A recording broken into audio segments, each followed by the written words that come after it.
Refreshing. Oh, this is it. Yung Rafflesia na hinahanap natin, ano? Kung anong ganda ng bulaklak nito. Ganong kahirap. Ganong kahirap para mahanap siya. Ito yung mga tinatawag na kiss the knee.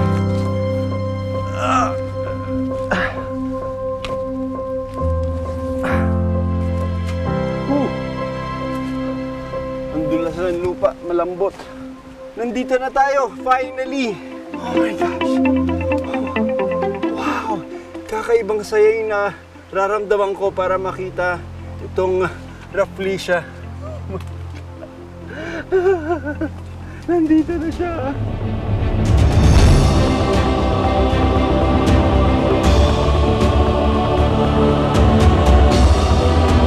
Wow, look at this, huh? The Rafflesia. I've been with Born for 18 years.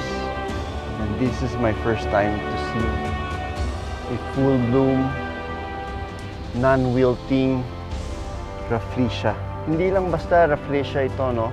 Ito ay endemic dito sa Kalinga. Kaya nung na-discover ito, pinangalanan nila ito ng Rafflesia banawana.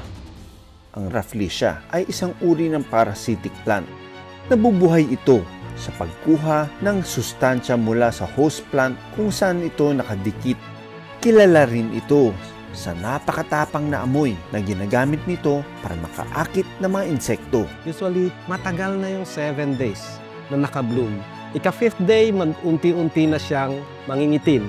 Kaya, napakaliit ng window of time para mo ma-observe yung isang blooming Rafflesia. Kaya kung nakakita ka ng Rafflesia in bloom, napakaswerte mo na.